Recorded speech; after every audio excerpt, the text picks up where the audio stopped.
Russia vowing to, quote, interrogate the Ukrainian soldiers evacuated from the Azovstal steel plant in Mariupol, calling them, quote, surrendered militants. About 600 soldiers tried to defend the plant. They laid down their weapons after the weeks-long siege ended, most who were then taken on buses to the Russian-backed separatist region of Donetsk. This, as CNN gets an exclusive up-close look at what may be one of the biggest single defeats for the Russian military in Ukraine. Sam Kiley has more from the front lines. The first signs of a Russian disaster, a Z-marked Russian tank being salvaged by Ukrainian troops. A few days ago, this was the scene on the edge of these woods. Russian pontoon bridges under ferocious Ukrainian artillery attack. The Ukrainian commander with us casts an eye to the sky looking for Russian drones. This is no place for complacency. Ukraine and NATO have claimed that Russia suffered badly here. They estimate 70 to 80 vehicles destroyed and a whole Russian battle group of 1,000 men mauled. So we're at the edge now of the area where the Russian armour was caught after it had crossed the pontoon river. You can see down here there's a destroyed tank, next to it an armoured personnel carrier, and if we look down the road here, we've got another armoured personnel carrier and another and another. The Ukrainians were able, they say, due to their superior reconnaissance and intelligence, to work out where the Russians were going to cross and then bring in devastating levels of artillery. And this is the result. This is only the edge of it. Russia has now shifted its attacks elsewhere, at least for now. When you see this, how do you feel? Super. Great. I understand that our artillery is working, and our troops are working too, because there was both artillery and ground fighting. The units, in cooperation with other troops, were pushing the enemy across the river on foot. Shattered Russian armour is scattered along this path through the woodland. On the ground, we can't move forward. The track is mined.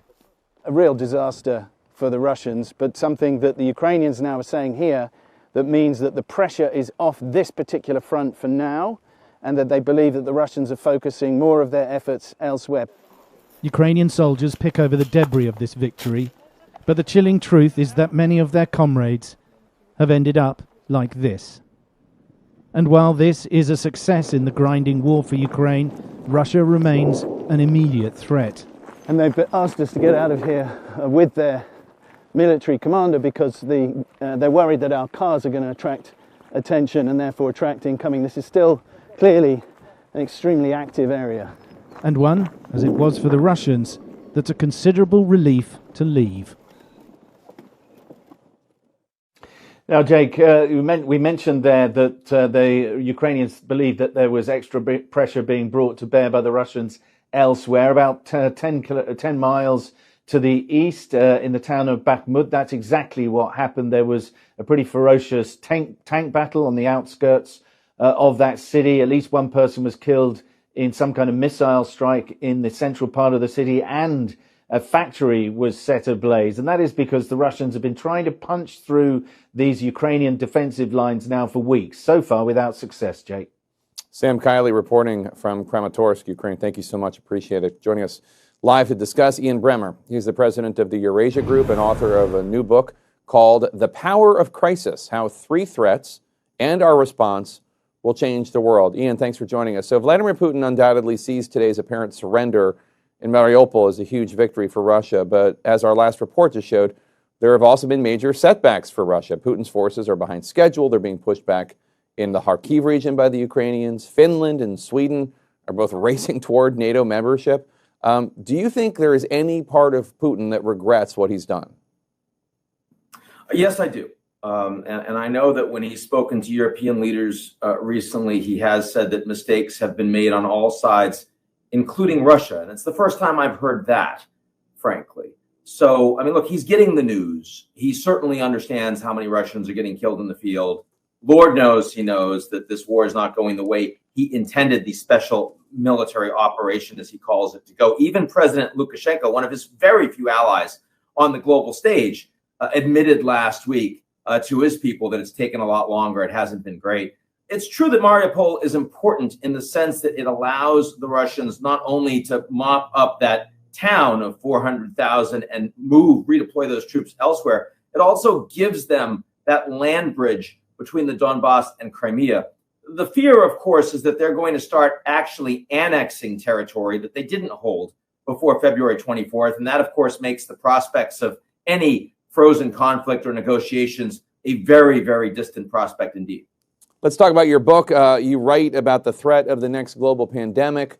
The COVID pandemic is hitting North Korea for the first time that we know of. Here's how Human Rights Watch explained it. Quote, North Koreans have had almost no access to the COVID vaccine, and many are chronically malnourished, leaving them with compromised immune systems.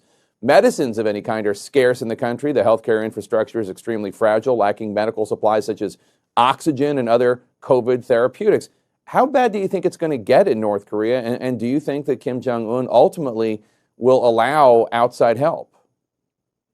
Jake, it's like they've refused the Chinese vaccine. They don't think it's any good. The Chinese have refused to license the American, the European vaccines. It's like it's turtles all the way down. This is a global virus. It's COVID it hits every country around the world. And it's very obvious that the absence of international cooperation, as well as the absence of cooperation inside the United States, has made it a lot more expensive, a lot more painful for the world to effectively respond to. It's really sort of debilitating to watch that governments around the world just absolutely refuse to get out of their own way to follow the science on this issue. And in North Korea, I mean, given the fact that they literally have no vaccines available, I think they're the only country other than Eritrea where that's true. And they also clearly don't have the healthcare capacity. This is going to be very ugly for them.